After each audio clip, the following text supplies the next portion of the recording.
Chex is a fairly popular cereal brand produced by General Mills that I don't think I've actually ever had. Growing up, we always had Kashi, or as we called it in my household, Kashi.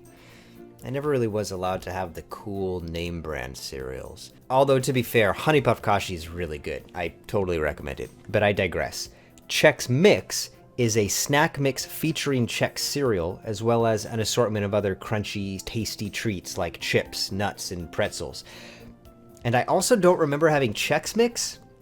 My choice was always Tostitos Hint of Lime. I can't be the only fan of the Hint of Lime chips, because I still see them on the grocery store shelves. There must be other fans out there. Some of those chips had more than just a hint of lime, if you know what I mean. But I digress again. Chex Quest is, according to Wikipedia, a non-violent first-person shooter video game created in 1996 by Digital Cafe as a Chex cereal promotion aimed at children aged 6 and up.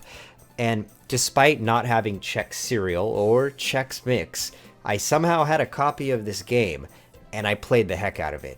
It was basically Doom for kids. It had the same graphical style and gameplay dynamics, where the player would have to traverse a level from beginning to end, eliminating enemies along the way and collecting keys to open doors. I wasn't able to play Doom as a kid, so at the time, this was the closest I could get to an experience like that. I played this game through many times from beginning to end, which isn't exactly an impressive feat considering it features only 5 stages and can be completed in about 30 to 45 minutes on the first playthrough. But each stage contains multiple secrets to discover, and the game also has 5 different difficulty levels for replayability. There was a sequel available for download in 1997, but I didn't know about that at the time and never played it. From what I've read, it was kind of a rushed project and not as good as the original. But in 2008, former members from the original company made Chex Quest 3, which I also never heard about until making this video, but from what I've read, that's pretty good. So that's basically the story of Chex Quest, the kid-friendly total conversion mod of Doom, which was wildly popular in 1996, and I mean wildly popular. This game was responsible for increasing the sales of Chex by almost 300% at the time. But the story of Chex Quest doesn't end there. On May 18th, 2020, General Mills published an HD remake of the original Chex Quest game, conveniently released just a matter of months after the release of the newest Doom iteration, Doom Eternal. So the timing of this release is pretty apt. It's free to download on Steam, so of course I played it. The question is, how does it hold up? I'm going to analyze it as I would any video game, looking at what I think are the 3 most important features of a game: story, aesthetics, and gameplay. The game's story is pretty simple. After all, it's just an excuse to go around shooting bad guys. The bad guys in question? Flemoids, an evil, snack-eating creature from another dimension that has taken over the planet Bezoik. You, as the Chex warrior, have volunteered to fight your way through the 5 stages until you reach the Flemoids' home base in the caverns. And that's pretty much it. You say what you're going to do in the beginning, and then you play the game and do it. This HD remake actually includes small bits of lore that weren't present in the original game, and that adds a little bit of meat to what's otherwise a pretty meager story. But it's obvious this isn't meant to be a story-rich game, so there's really not much to complain about. The game is less than an hour long. I think we can move on to aesthetics. As the game title Chex Quest HD implies, the game has received visual updates. Although it's not quite as impressive as other modern games, the graphical jump is just not quite there. The original Chex Quest looked just like the original Doom, but the Chex Quest HD remake does not look like the newest iteration of Doom. This is clearly a much lower budget project, and they did a nice job bringing the game into the HD era. The character models look clean in HD, and each level is unique in its art style. Every level contains funny one-liners spoken by the main character, who often comments on the game design or just makes jokes in general. And my school counselor said I'd never be able to solve a maze. Look at me now. Safety first. And I don't recall any of those things in the original game. so the addition really shows the love and care that the creators put into it. I couldn't find who did the voice for the Chex Warrior, but his voice lines are very reminiscent of Phil Hartman, with that suave but sarcastic undertone. You know, a town with money's a little like the mule with a spinning wheel. No one knows how he got it, and danged if he knows how to use it.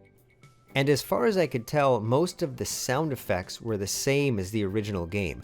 Or if they're not exactly the same, they are recreated perfectly. So the nostalgia factor in the sound design is strong. Oh yeah, more to Zorch.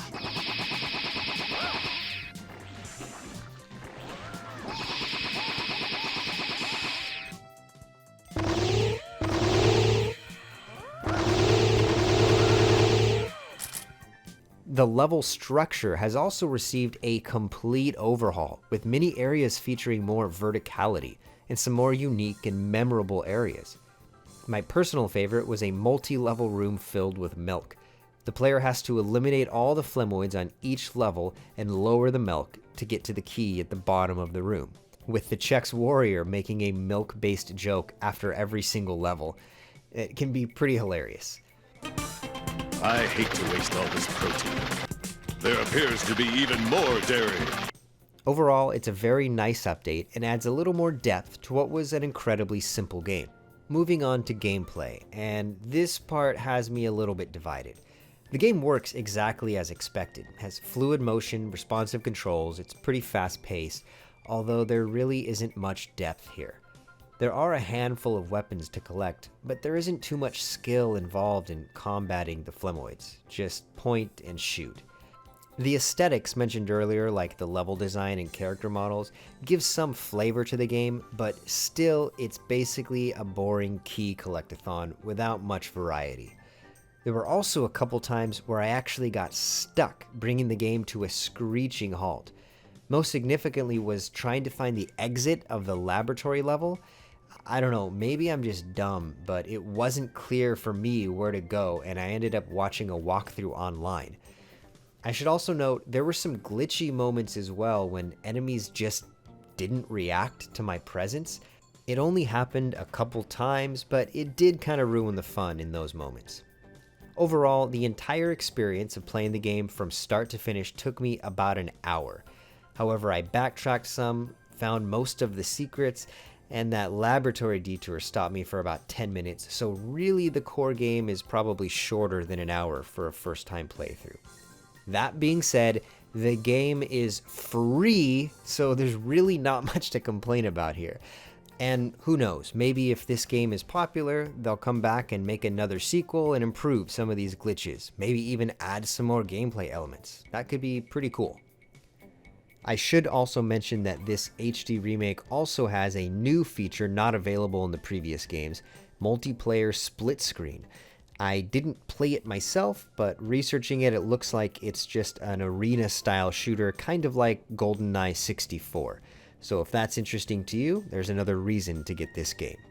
Overall, this Chex Quest HD remake is not groundbreaking. It's not going to change the way we see video games, but it's still a solid, fun experience that will give you about an hour of entertainment. And I emphasize again, it's free, so why not check it out? If you played the original game in the 90s, then I strongly recommend checking out this remake. There's plenty of nostalgia to be felt, and it's also interesting to see the updates that they've made. But even if you've never played that original game, I still recommend this. It's pretty fun, and especially worth it for the voice lines that can be pretty hilarious at times. And who knows, if enough people get this on Steam, maybe we'll get a sequel that's even bigger and better.